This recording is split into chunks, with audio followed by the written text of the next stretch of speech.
Hey everybody, we're back in the studio here at Youth Baseball Midwest, and I am talking again with Nolan Brunnworth.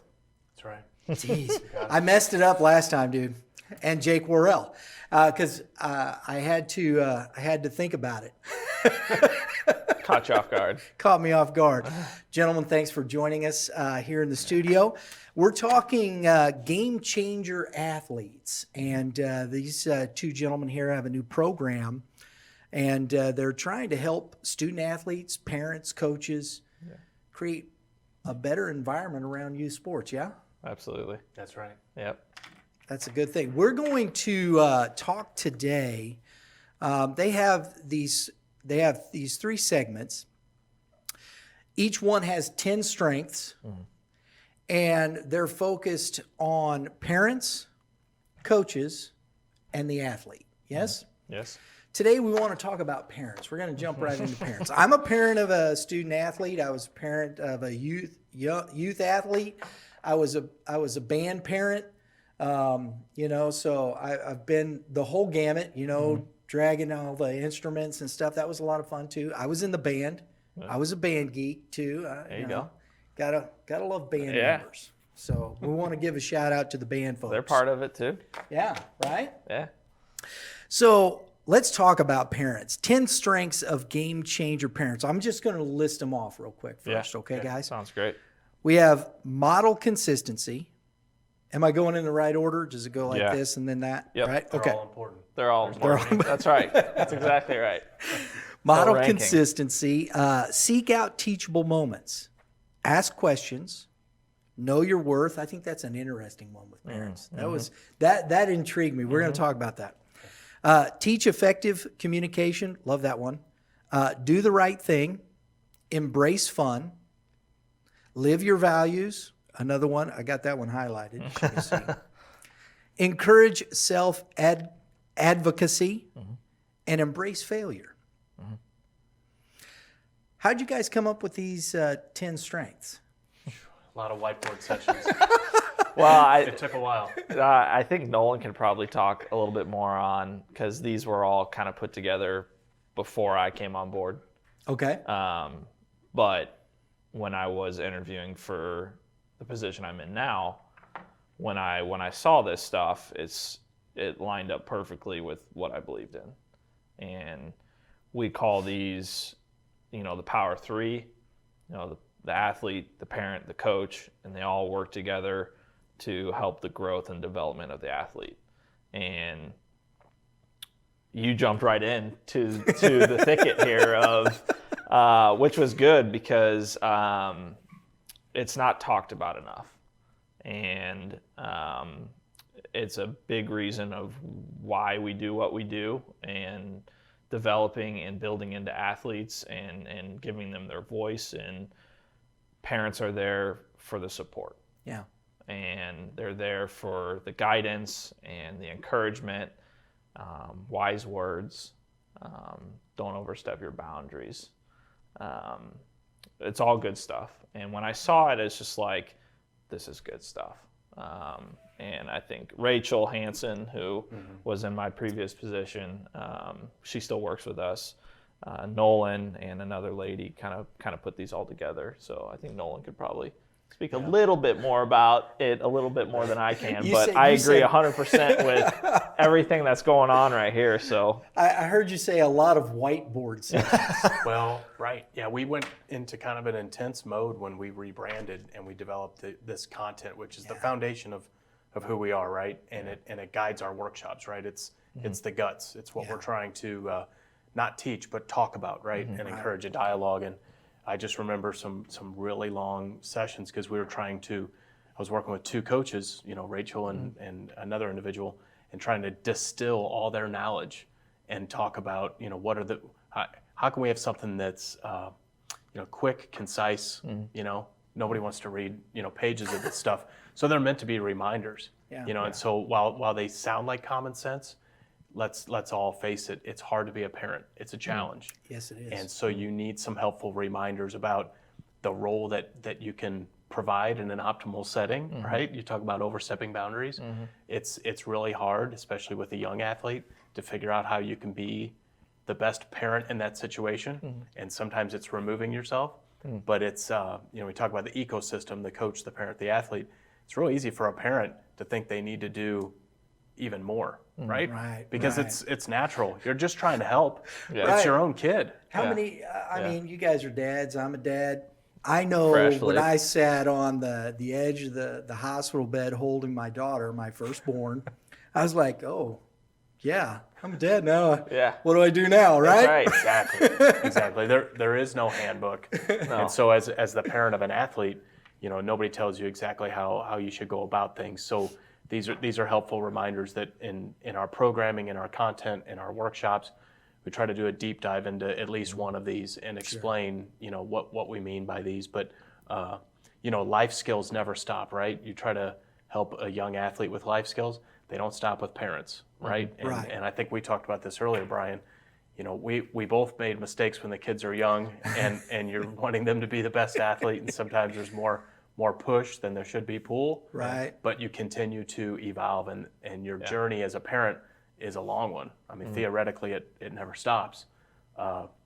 Because I think, and just to the point we were talking, if you as a parent can't look in the mirror and go, how can I be better? Because your child, regardless of what we may think, what we may want to consider, they do emulate us. They do, and that's part of parenting. Is you are trying to be that model, that role model for your child, Right. and bring them. So if you then must look at that, because I think this is, I want to bring this to bear here real quick, as you guys have this here. Know your worth, and this is parents you're talking about. So I think that's an interesting thought process to have that here, because we talk a lot about that with the athlete, right? But as a parent, do you really understand your worth? Yeah. Yeah. Yeah. No, that's a good one. That's one that sticks out to me is like, as a parent, whether you played or not, you've been through it. Okay, now you're there just for your support. But your life is not made up of what your child is going to do and not do on the field, on the court, or whatever. You're there to just, hold their hand, be there for support, and believe in them. Right. But it's your night is not going to be messed up if you lose on the basketball court, and that's the way some of the parents are right now. But I think this was a good one to start on for sure. Yeah. Nolan's been on board longer than me, but as we've gone through our workshops, obviously building the athlete is our priority. We've done some stuff with the coaches. We haven't done a whole lot with the parents. So bringing this to light as our Power 3 is super important. So I think you hit the nail on the head there with the parents being first for sure, and getting the word out there a little bit more. Hey, I'm a parent, and I think it's important that, we look at these things from a parent's perspective, because in the end, the child can't pay for the club fees, the cleats. For sure. There aren't too many 7, 8-year-olds got a full-time job. Yeah, financial investment. Right. So, okay, if I'm investing myself into my child this way, then I think it's a natural thought process to say, then where do I go from here? How do what's the best thought process here? And knowing your own worth. And then, the other one here that I want to is live your values, which Right. we discussed a little bit, right? Well, being a parent or a coach, it's all about teachable moments, right? And Yeah. it's about consistency. All these are interrelated. So you talk about living your values. How many times do you have the opportunity after a practice or a game to get in the car and effectively utilize the windshield time and talk about how sports relate to life, right? Right. And what did you practice today, and what do you feel good about? How did you treat your teammates? And that's all part of having a belief system and having some principles behind what you do. But sports is sitting right in front of you, how many days a week, just ready to be utilized as a proving ground, right? And especially the amount of time that we do put into sports. You might go to practice a few times a week. You have a game. Yeah. That's just ample opportunities to show consistency and talk about your values. And I think every child craves that platform and that time to have a dialogue and not to be talked at, but to be asked questions to let themselves think. Right. Right. And so we're just trying to point these things out and be facilitators. You know, we want awesome parents to be involved, and we just want them to understand when their role is best served and when they're really optimal in. Is it just an opportunity, kind of like what you said there, Nolan, for the parent to ask the question? Sure. Right?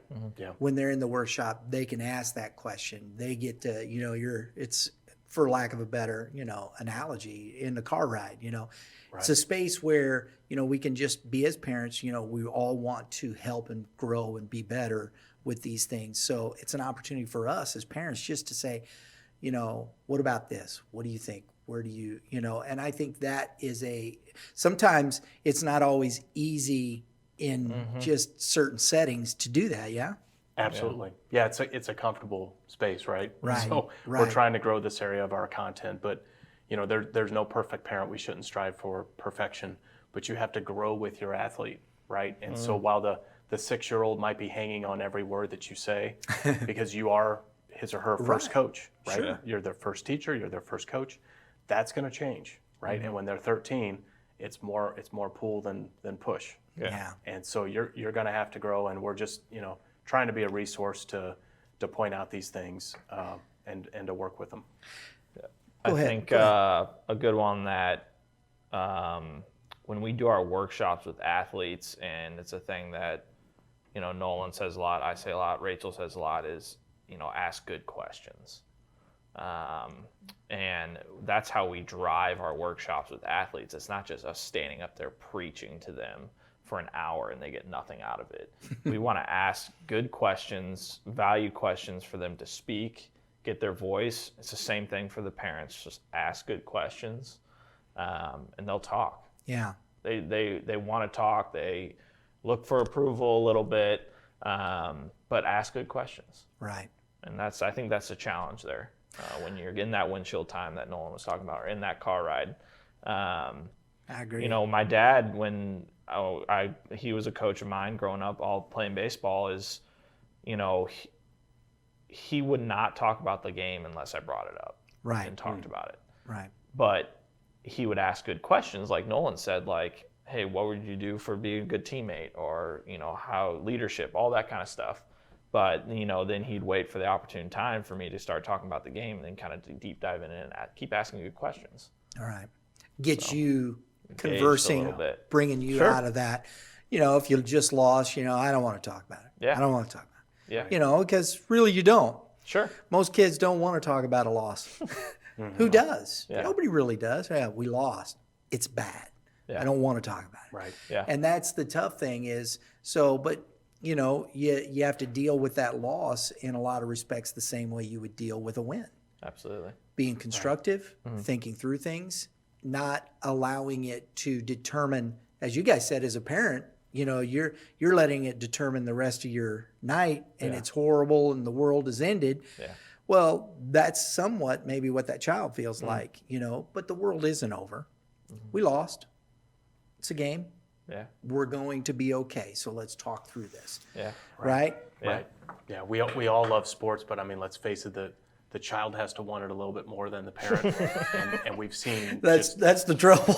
I know firsthand. Yeah, we've seen too many examples, so we're not afraid to be the group or one of the groups that's coming out and saying, know your worth, know your role, because that's when it gets tough and you lose sight of the life skills and the training that you're supposed to be going through when it's just maybe chasing a scholarship, and the parent's like, I want you to do this because I enjoy it.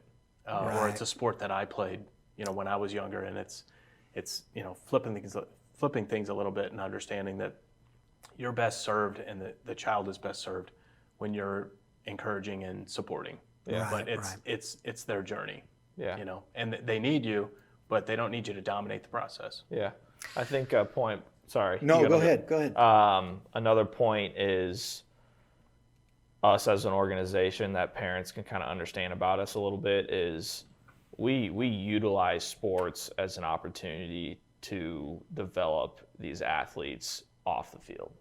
So we're training them, we're building into them for life lessons to be a future leader in business or anything in just life. Like we're using the sport to learn from it. Right. It's not about the sport. Right. In some way it is, but we're using it to learn other life skills. Well, we can't cover all 10 here, but I do want to share one more that I think is very interesting to me. These are, stuff that I'm looking at. I was like, stand out to me. So, and some other person may look at that and go, oh, that's unique to them. So there's 10 strengths on here. So, you can go to the GameChangerAthletes.org, pull it up, take a look at it. But it's teach effective communication. And I think, kind of what you're talking about, we as adults, we're in the workforce, right? And we're always trying to find a way to communicate and relate a connectable idea to our coworker, to our boss, to a client, to a customer, to a potential customer.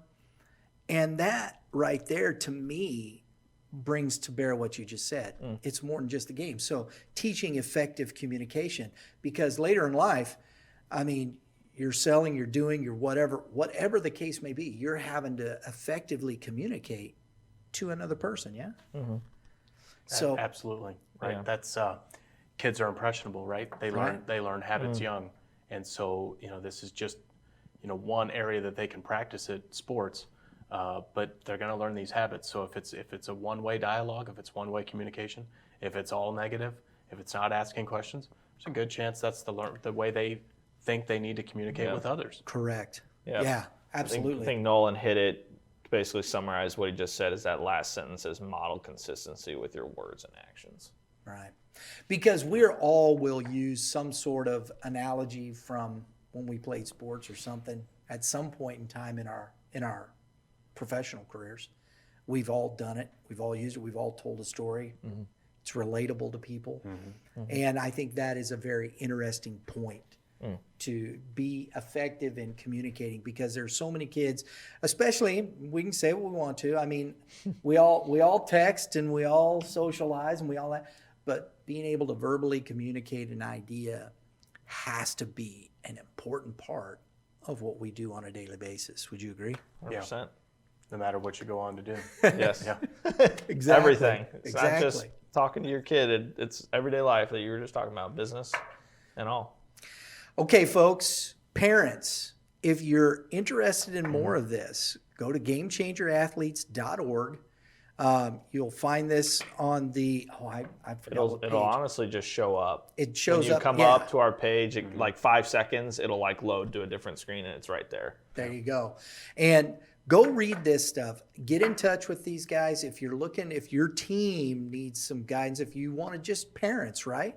Just get together as parents and talk and have a workshop that way, right? Yeah. Another thing we do is, don't mean to. No, go ahead. But we do have another coaches webinar coming up on October 9th.